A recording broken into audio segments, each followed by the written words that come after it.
বাংলাদেশ জামাত ইসলামী তার সূচনা লগ্ন থেকে জুলুম নির্যাতনের পথ মারিয়ে মানুষের সামনে এক ন্যায় ইনসাফ এবং কল্যাণ রাষ্ট্রের স্বপ্ন দেখিয়ে যাচ্ছে। এই দলটিকে বারবার দমিত করার জন্য একাধিকবার এই দলটিকে নিষিদ্ধ করা হয়েছে, তার শীর্ষ নেতৃবৃন্দকে ফাঁসি দেওয়া হয়েছে। রক্তের পথ মারিয়ে এই বাংলার জমিনে আরো বেশি শক্তিশালী হয়েছে জামাত ইসলামী।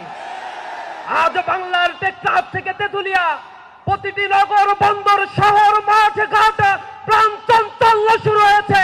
দাঁড়িপাল্লার পক্ষে এক গণজোয়ার সৃষ্টি হয়েছে।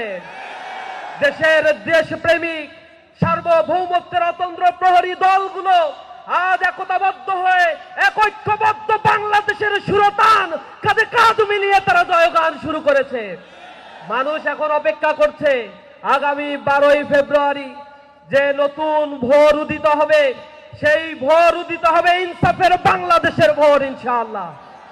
আমরা এই বাংলাদেশকে দুর্নীতি মুক্ত, চাঁদাবাজ মুক্ত, সন্ত্রাস মুক্ত, মানবিক ইনসাফের একটি বাংলাদেশ গড়ে তোলার জন্য জীবন দিতে প্রস্তুত আছি ইনশাআল্লাহ।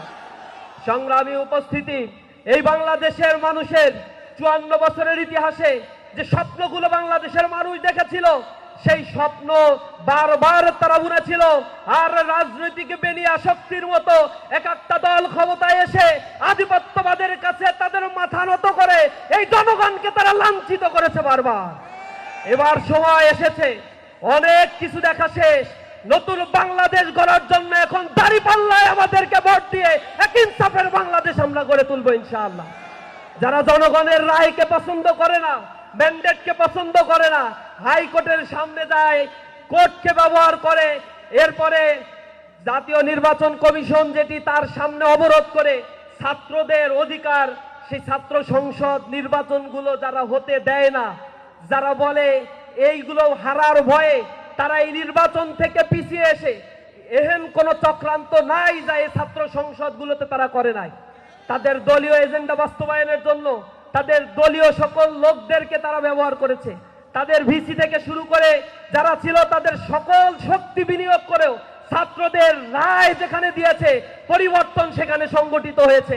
আগামীর বাংলাদেশেও জনগণ যে পক্ষে রায় দিবে সেই বাংলাদেশ সেভাবেই গঠিত হবে ইনশাআল্লাহ। সকলকে রাজপথে থেকে নিজেদের ভোট অধিকার গুনে নেওয়ার জন্য উদাত্ত আহ্বান জানাই। আমরা ভোট দিব, ভোট গুনে নিয়ে আমরা কেন্দ্র ছাড়ব ইনশাআল্লাহ। আগামীর বাংলাদেশে যদি কেউ রক্তচক্ষু দেখিয়ে টাকা দিয়ে ভোট কেনার চিন্তা করে, বিশ্ববিদ্যালয়ের ছাত্ররা দেখিয়ে দিয়েছে টাকা দেওয়ার পরেও ভোট দেওয়ার ক্ষেত্রে তারা সেই ভোটগুলোই দিয়েছে যা তাদের পছন্দ। এই বাংলাদেশের মানুষ এখন স্বাধীন চিন্তা করতে পছন্দ করছে, সুতরাং তাদেরকে কোনো কার্ডের হাইকোর্ট দেখায় লাভ নাই। যারা বাংলাদেশকে স্বজন প্রীতিমুক্ত, দুর্নীতিমুক্ত, এই ইনসাফের বাংলাদেশ গড়তে পারবে, তাদের পক্ষেই জনগণ ইনশাআল্লাহ রায় দেবে।